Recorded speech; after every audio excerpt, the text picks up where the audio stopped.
Welcome back, everybody, to yet another Stranger Things video. It's like the 8th, 9th, or 10th, something like that. It's a very, very long ongoing series I'm doing here, but today I built a mock that is solely designed to recreate this shot from Stranger Things Season 3. It's one of the most beautiful shots in the entirety of Stranger Things in general. The cinematography, everything that goes into it, the colors, the contrast, it is all beautiful, so I just had to recreate it here. I'm going to take you through the mock and show you just exactly how this mock turned out to look exactly like this shot. So I love the way it looks, I love the results. It was definitely worth the time and effort I put into it. Let's go ahead, cut the intro, and just begin, because I can talk just a little bit too long.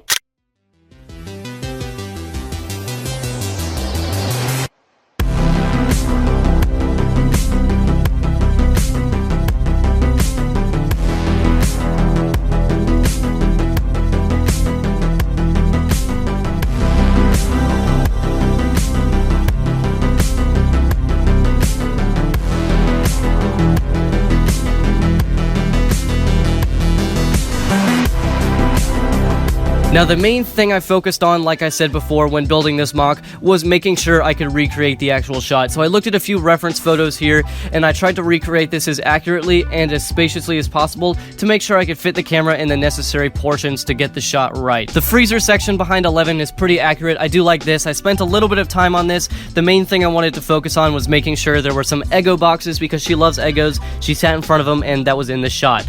Duh. Now, of course, I didn't actually take a picture with Eggos in the background. That would have looked pretty bad. I tried to do it, but it just doesn't look right, so instead of actually printing anything out and pasting them on the bricks, I just messed around in some editing software and everything turned out right. In fact, I think it looks even better because it's HD, crisp, and it looks blurry.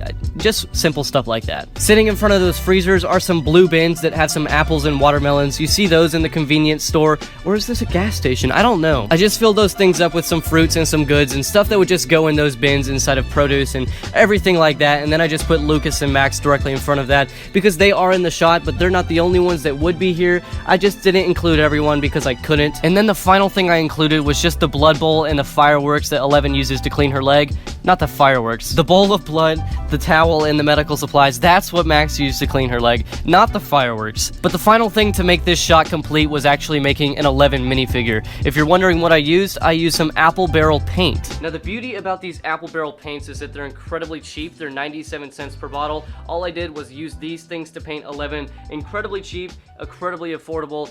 They're good. I'm going to be using them to paint more minifigures in the future, but that's how I accomplished that look. It took about 2 hours to complete the whole minifigure because it was my first one, but all I did was coat it in some yellow paint, add the black, of course, do the suspenders, paint the shoes white, and then add some stuff to the face with the American bandana. And by that time, I was pretty experienced, so everything after that was pretty quick. And after that, all was said and done. All I had to do was add some extra colored lighting, piece everything together, and take a couple pictures. Everything worked out in the end. I'm super happy with the results, and that will cover it for the mock and the shot. That's really all there is. It's not too big, it's not too small, but if you enjoyed, leave a like down below. I will be uploading more Stranger Things mocks for the rest of this week, so make sure you stay tuned. But as always, thanks so much for watching, and most importantly, take care.